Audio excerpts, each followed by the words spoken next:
walaal waxaan kaa codsanayaa in aad noo saarto subscribe-ka adigoo mahadsan.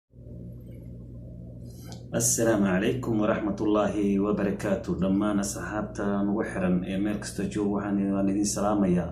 walaal subscribe, like, share, comment intaba waa xaggiini.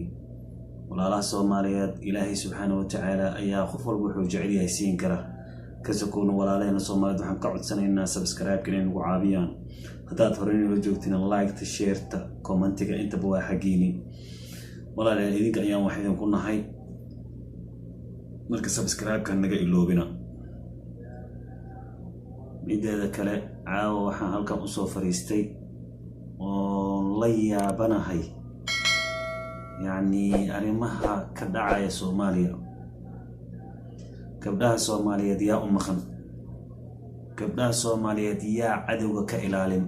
haddii raggii ay cadow ku noqdeen ma rag shisheeyay ka sugayaan inay waardiyeeyaan.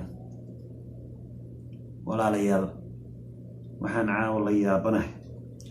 hore waxaan u maqalnay macallin dugsi ayaa yacni mataqaanaa gabar yar faraxumeeyey. waa macallinka dhammaa ee dugsiga qur-aanka loogu tagay ayaa gabar faraxumeeyey. waxaa hadda aan la yaabay clip aan daawanay aan kala yaabay sheekh loogu geeyey gabar qur-aan saar inuu qur-aan saaro. culamada waaweyn qur-aan saarka xamar inuu ka tirsan taasoo la diiday wejigiisa inaa dadka la tuso ama magaciisa lala wadaago. hal qof haddaa ceebtiisa qarisid ilaahay yaa ceebtaada qarinaa adina. wadaadkaas waa la qariyey ceebtiisii bal nala daawada sida uu wax u sameeyey iyo sida loo qariyey iyo wanaagii yacni bal nala daawada. bal waa wax la yaab leh. bal nala daawada. howlgal ay sameeyeen ayay gacanta ku soo dhigeen mid ka mid ah wadaadada qur-aanka dadka saaraa oo lagu eedeeyey inuu qur-aansaarka si qaldan u adeegsaday. ninkan oo magaciisa aanu u sheegi karin sababa sharciga la xiriira waxaa loo haystaa inuu u galmooday oo carruurna ka dhalay gabar Soomaaliyeed oo reeraheeda u geeyeen inuu qur-aan saaro. ciidamada amniga maamulka gobolka Banaadir iyo kan degmada Shibis ayaa xaqiijiyey inay socdaan baaritaan arrintan la xiriira. dhowaana la soo bandhigi doono cadaymihii iyo goobihii falalkan ay ka dhici jireen.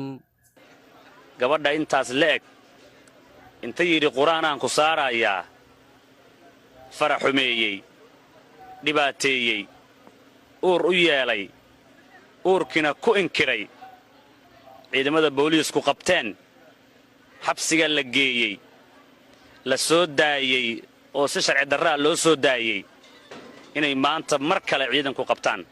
gobolka Banaadirna sharafay u tahay, ummadda Soomaaliyeedna sharafay u tahay, dawladda Soomaaliyeedna sharafay u tahay. maanta waxaan gacanta ku soo dhignay nin dambiile ah oo gabar yar farxumo ku suubiyey, cadaaladda la horgeeyey oo haddana la soo daayey. laakiin insha Allah ma dhici doonto qof intuu dambi ka galay inta la qabta la soo deeyo. muddo 6 bilood ah ilmo jira ayuu ku inkiray inta ka dhalay oo yiri waa ku daaweynayaa wax ku khuraafaad ku akhriyay kadibna ma dhalin buu yiri wuu inkiray. maxkamad baa la geeyey. maxkamadeenu waxba kama sheegi karan laakiin waxay ku soo daayeen si cadaalad darra. sababtoo ah qofkan gabar Soomaaliyeed uu faraxumeeyey ilmo ka dhalay waxay ahayd in waajibka uu leeyahay la mariyo ayadoo la marin baa. walaalayaal sida aad daawateen waa ninkaas la sheegay oo wejigiisa la qariyay. qofka haddii fadeexo uu sameeyo horta waa xaq inay ceebtiisa ay qariso, balse laakiin kaasoo kale ceebtiisa lama qarin lahayn.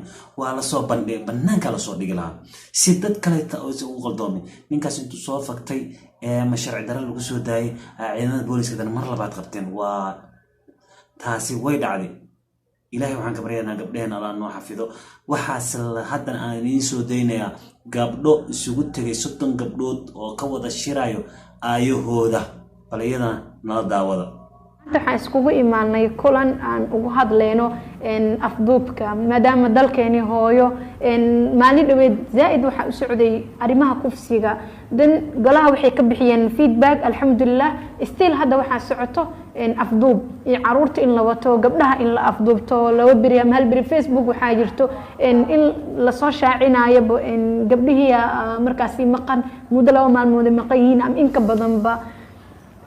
hadduu golaha feedback ka bixiyo maanta ilaha aan tala saarano dhammaanteenana waxaan rajaynaynaa inuu markaasi noqdo midka kaliya ee feedback wanaagsan ka soo saaran golaha feedbacka soo saarnana uu noqon doono mid lagu ciribtiri doono oo mar dambe aanan maqli doonin gabar baa la afduubtay ama gabar baa naqana hooyooyinkan guriga joogaan waxaa la xiblaamiyaha gabadhaada ama gabar jaamacad ma ku dhitaa ka jooji gabadhaada jaamacadda sababtoo ah waxaas in hooyo aysan waxyaaba sameyn waxaas way jirtaan sax laakiin ay tahay gabadha ee la tardaanta ay dhahdo hooyo bajaaj ha raacin hooyo baawur ha kas ha raacin hooyo baawur haddii lagu joojiyo waa ku dhaweyna waxaas ha yeelin dugsiga aragtay ilmahan waa la iska sii diraa wayna iska imaadaan halka dunida yani ilmahooda inta gacanta ay ka qabtaan baawurka ay saaraan ay gurigooda geenayaan ay ka soo celinayaan marka meeshaas walaalayaal halka aad ka daawanaysaan waa Jana Galapor official hadaa nagu cusub tahay subscribe like share comment inta baa xaqiini walaalayaal gabdhaha waxa ay soo jeediyeen waa tala sax ah